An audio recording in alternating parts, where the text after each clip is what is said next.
சூரிய ஒளி நல்லது தான். ஆனால் ரொம்ப அதிகமாக எக்ஸ்போஷர் ஆனோம் அப்படின்னா நம்ம கொலாஜன் போன்றவை என்ன செய்யும் அப்படின்னு பார்த்தீங்கன்னா குறைய ஆரம்பிச்சிடும். அப்போ என்ன ஆகும் அப்படின்னா நம்ம ஸ்கின் நல்ல ஷைனிங்காக இருக்கும், இன்டாக்டாக இருக்கும். ஒரு நேச்சுரலாகவே வந்து அந்த எலாஸ்டின் கொலாஜன் எல்லாம் வந்து சீராக வைத்து கொள்ளக்கூடிய தன்மை எதில் இருக்கும் அப்படின்னா, எனக்கு சைனசைட்டிஸ் ப்ராப்ளம் இருக்குது, நேசல் பாலிப் இருக்குது, மைக்ரேன் ஹெட்டேக் இருக்குது அப்படின்னு இருக்கக்கூடிய நபர்கள் வந்து இந்த ஆலோவேரா ஜெல்லை வந்து கண்டிப்பாக நம்ம இந்த முகத்தில் மங்கு அப்படின்னு வருது பார்த்தீங்களா, அந்த மாதிரி ப்ராடக்ட்ஸில் எது யூஸ் பண்ணுவாங்க அப்படின்னா ஃபெருலிக் அமிலம் அப்படிங்கிறது சிந்தட்டிக்காக யூஸ் பண்ணுவாங்க. அந்த ஃபெருலிக் அமிலம் இயற்கையாக எதில் இருக்குது அப்படின்னா, தினமும் உணவில் ஒரு வெள்ளரிக்காயை வந்து நம்ம எடுத்துக்கிட்டோம் அப்படின்னா ஹைட்ரேஷன் சொல்லக்கூடிய நீரேற்றத்தை வந்து சீர் செய்யும்.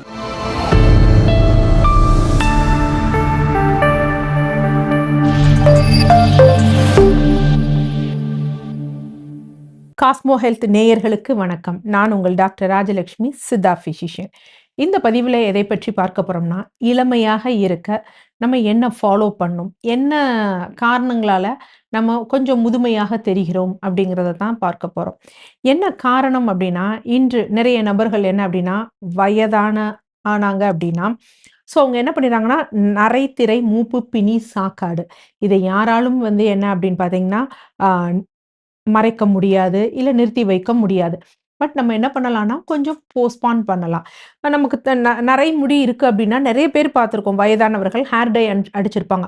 ஆனால் அதையும் மீறி அவர்களுடைய வயதை வந்து நம்ம ஈஸியாக கால்குலேட் பண்ணிடலாம். என்ன காரணம் அப்படின்னா, அவங்களுடைய ஸ்கின்னை வச்சு. ஸோ ஸ்கின் வந்து சுருங்கி இருக்கும், முகம் வந்து கொஞ்சம் சாகியாக இருக்கும், ஐப்ரோஸ் இதிலெல்லாம் வச்சு என்ன அப்படின்னா அவங்களுடைய அந்த தோற்றம் வந்து இல்லை இவங்க முதியவர்கள் தான். அப்போ நம்ம ஹேர் டை அப்ளை பண்ணியிருந்தாலும் பிரயோஜனம் கிடையாது. ஆனால் அதே நேரத்தில் நம்ம சில முதியவர்களை வந்து பார்த்துருப்போம். முதியவர்களில் இளம் வயதினர் கூட வச்சுக்கோங்களேன், அவங்களுக்கு முடி நரைமுடியாக இருந்தாலும் அவங்க ஸ்கின் நல்லா இருக்கும் பொழுது ஓகே, அவங்களுக்கு முடி நரைச்சிருக்கு, பட் அவங்க வந்து வயதான தோற்றம் இல்லை அப்படிங்கிறத வந்து நம்ம இது உறுதிப்படுத்துவோம். ஸோ அந்த மாதிரியான காரணங்களுக்கு அப்போ நம்ம முகம்தான் ரொம்ப முக்கியம். முகத்தில் இருக்கக்கூடிய ஸ்கின் இருக்குது பார்த்தீங்களா, ஸோ அந்த ஸ்கின் மசில் எப்படி நமக்கு பர்ஃபெக்டாக இருக்கோ அதை பொறுத்து தான் வயதானவர்களாக இல்லாமல் கொஞ்சம் இளமையாக தோற்றமளிப்பதற்குரிய முதல் நிலை காரணமாக வந்து இருக்கும். என்னென்ன காரணங்கள் ஒரு காரணிகளாக வந்து பார்த்திங்கன்னா இந்த மாதிரி வயதான தோற்றத்தை கொடுக்கக்கூடியதுன்னா, முதலில் வந்து பார்த்திங்கன்னா ஏஜ் தான். ஸோ ஏஜ் ஆக ஆக ஆக என்ன ஆகும் அப்படின்னா வயதான தோற்றம் முகத்தில் வரும். என்ன காரணம் அப்படின்னா, ஃபர்ஸ்ட் மசில் தான் இதை கொஞ்சம் ஸ்டிஃபாக வச்சுருக்குது. ஸோ அப்போ என்னென்னா அந்த மசில் வந்து தளர்ந்து போகும். மசில்ஸ் தளர்ந்து போகும் பொழுது என்னென்னா கன்னம் வந்து தொங்கி இருக்கும், தாடைகள் கூடிய எந்த இடத்துல வந்து சதை வந்து தொங்கி இருக்கிற மாதிரி இருக்கும். அது மாதிரி ஐப்ரோஸ் வந்து இப்படி லிஃப்ட் ஆகாமல் இப்படி கீழே இறங்கி இருக்கும், இந்த மாதிரி இருக்கும். குறிப்பாக என்ன அப்படின்னா இங்கே சின்லேருந்து இங்கே வந்து ஒரு மசில் வந்து ஸ்ட்ரெச் ஆகும். அது இளமையாக இருக்கும் பொழுது என்னன்னா நல்ல ஸ்ட்ரெச் ஆயிருக்கும். அதனால தான் நிறைய நடிகைகள் நம்ம பார்த்தோம் அப்படின்னா கொஞ்சம் ஏஜ் ஆகும் பொழுது, எப்பவுமே இல்லாத பொழுது அவங்க கொஞ்சம் சீராக தெரிவதற்கு இந்த இடத்துல வந்து பார்த்திங்கன்னா தூக்கி இருக்கிற மாதிரி வந்து இருக்கும். அதற்குரிய காரணம் என்னன்னா அந்த மசில்ஸ் வந்து கரெக்டாக இருக்கிறது. ஸோ அப்போ என்ன அப்படின்னா ஏஜ் ரொம்ப முக்கியமான விஷயம். மற்றொன்று என்னென்னா மரபு ரீதியாக சிலர் வந்து என்ன அப்படின்னா சொல்லுவாங்க, நம்ம கேள்விப்பட்டிருக்கோம், எப்படி இவ்வளோ எங்கே இருக்கீங்கன்னா எங்கள் அம்மா அப்பா யாராவது ஒருத்தர் குடும்ப நபர்கள் வந்து மோஸ்ட் ப்ராபப்ளி ஏஜ் ஆனாலும் எங்கே இருக்காங்க, ஸ்கின் எல்லாமே அவங்களுக்கு வந்து அந்த மாதிரி இன்டாக்டாக இருக்கும். ஸோ அதனால மரபு ரீதியாகவும் ஒரு விஷயம் இருக்கலாம். மூன்றாவது என்ன அப்படின்னு பார்த்தீங்கன்னா, அதிகமாக சூரிய ஒளியோட எக்ஸ்போஷர். சூரிய ஒளி நல்லது தான்.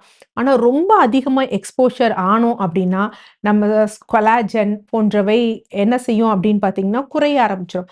அப்போ என்ன ஆகும் அப்படின்னா நமக்கு ஒரு வயதான தோற்றம் வந்து ஏற்படக்கூடிய வாய்ப்புகள் வந்து அதிகமாக இருக்குது. அதே மாதிரி புகைப்பழக்கம் இருப்பவர்களுக்கும் இந்த கொலாஜன், எலாஸ்டின் போன்றவை என்ன ஆகும்னா படிப்படியாக வந்து குறைய ஆரம்பிக்கும். ஸோ வயதான தோற்றத்தை வந்து அவர்கள் முகத்தில் வந்து ஏற்படுத்தும். பார்ப்பதற்கு வந்து என்ன வயதானவர்கள் போன்று வந்து இருப்பார்கள். இது இல்லாமல் சுற்றி நிறைய வந்து பார்த்திங்கன்னா பொல்யூஷன் வந்து இருக்கிறது, தூசு இந்த மாதிரினால பொல்யூஷன் இருக்குனால நான் என்ன ஆகும் அப்படின்னா அதை நாம் சுவாசிக்கும் பொழுது நம்ம ரத்தம் வந்து ப்ராப்பரா வந்து பியூரா இருக்காது. ஸோ அதனால தான் ஸ்கின்னுக்கு வந்து நம்ம ஏதாவது பார்க்கும் பொழுது என்ன சொல்லுவாங்கன்னா, பிளட் பியூரிஃபையர் எடுத்துக்கணும் அப்படின்னு. ஸோ அந்த மாரி பொல்யூஷன் இருந்தாலும் அந்த மாரி இருக்கும். அதை விட ரொம்ப முக்கியமானா, போதுமான அளவு நீர்த்துவம் இல்லை. சில பேர் வந்து பார்த்தீங்கன்னா, எப்ப பாரு டயரியா போயிட்டுருக்கும். இல்ல போதுமான அளவு தண்ணீர் குடிக்க மாட்டாங்க. வேற ஏதாவது நோய் நிலைகள், எடுக்கக்கூடிய மருந்து மாத்திரைகளால என்னன்னா, அவங்களோட நீரேற்றம் வந்து குறையும். அப்ப வந்து டீஹைட்ரேஷன் ஆகும்பொழுது, நார்மலாவே அவங்க ஸ்கின் வந்து என்ன ஆகும் அப்படின்னு பார்த்தீங்கன்னா, சுருங்கி போன மாதிரி இருக்கும்.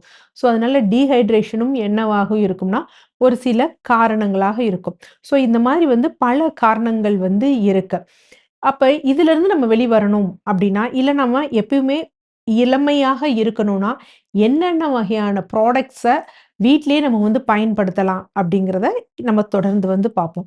அத முதல் நிலையா வந்து இம்பார்ட்டன்ஸ் குடுக்குறது என்ன அப்படின்னு பார்த்தீங்கன்னா, தேங்காய் எண்ணெய் தான். ஸோ தேங்காய் நெய் அப்படிங்கிறது வேறு எதுவும் இல்ல.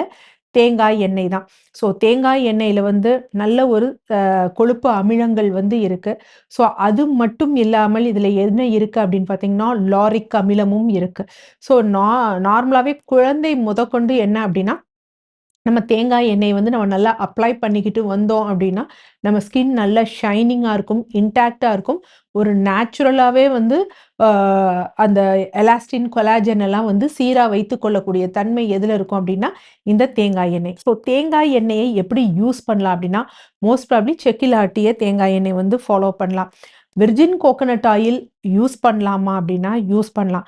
ஆனா சில இடங்கள்ல என்ன பண்றாங்க அப்படின்னா, விர்ஜின் கோகனட் ஆயிலோட அமிலத்தன்மை அதிகமாக இருக்கும் பொழுது, நம்ம அப்ளை பண்றப்ப ஸ்கின் நல்லாருக்கும். அண்ட் ஸ்கின் டார்க்னஸ் சில பேருக்கு ஏற்படுறதுனால, ஒரு மாதிரி அசௌகரியத்த வந்து அவங்க ஃபீல் பண்ணுவாங்க. அதனால நார்மல் கோகனட் ஆயிலையே வந்து நம்ம ஸ்கின்ல வந்து அப்ளை பண்ணலாம். எப்படி அப்ளை பண்ணலாம் அப்படின்னா, லைட்டா வெதுவெதுப்பாக சூடு பண்ணிட்டு, ஸோ நான் முன்னாடி சொன்ன மாதிரி இங்கேருந்து இங்க வரக்கூடிய தசைகளோட ஸ்ட்ரெச் ரொம்ப முக்கியம். ஸோ இப்படி அப்வர்ட் ஸ்ட்ரோக்ல வந்து அப்ளை பண்ணிட்டு, ஒரு 1/2 அன் ஹவர் கழிச்சு என்ன பண்ணலாம், நம்ம ஃபேஸ் வாஷ் பண்ணலாம். ஃபேஸ் வாஷ் பண்றதுக்கு பாசிப்பயிறு மாவோ, இல்ல நல்ல ஒரு ஃபேஸ் வாஷோ வந்து நம்ம யூஸ் பண்ணலாம். அடுத்து 2வது முக்கியமானது என்ன அப்படின்னு பார்த்தீங்கன்னா, aloe vera gel. So aloe vera gel அப்படிங்கிறது அதில ஒரு நல்ல ஒரு என்ன அப்படின்னு பார்த்தீங்கன்னா, ஆன்டி ஆக்ஸிடென்ட் ப்ராப்பர்ட்டி இருக்கு.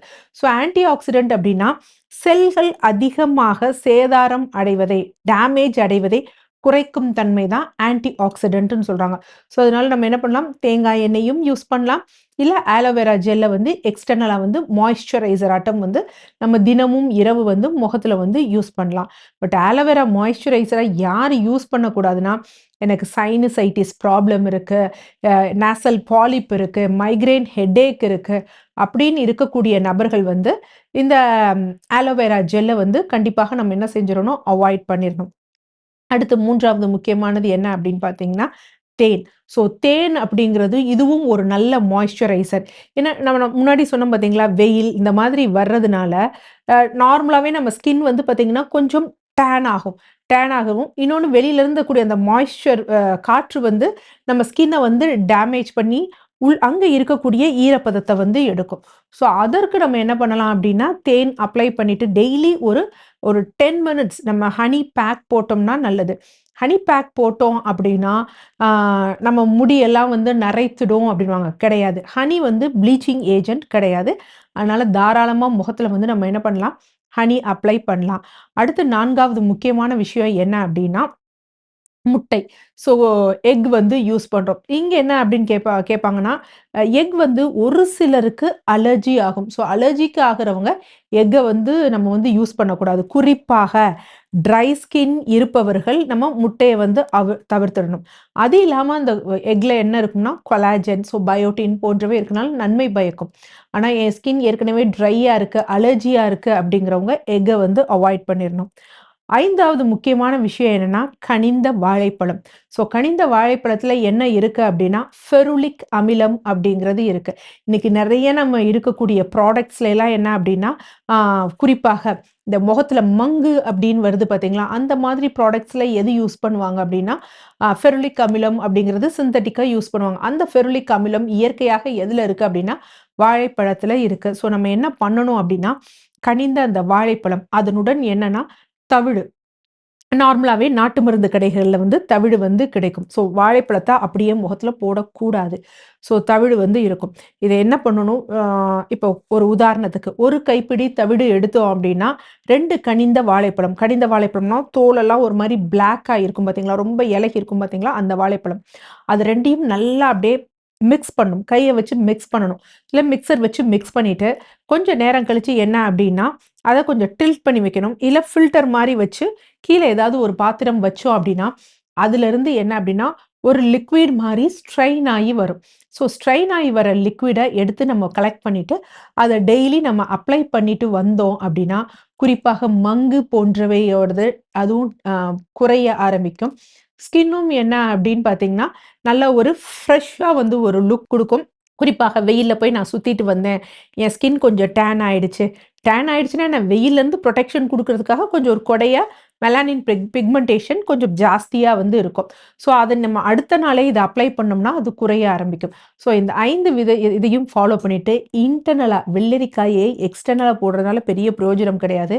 தினமும் ஒரு உணவில் ஒரு வெள்ளரிக்காய வந்து நம்ம எடுத்துக்கிட்டோம் அப்டின்னா, ஹைட்ரேஷன் சொல்லக்கூடிய நீரேற்றத்த வந்து சீர் செய்யும். நம்ம ஸ்கின் வந்து க்ளோயிங்கா பளபளன்னு இருக்கும்.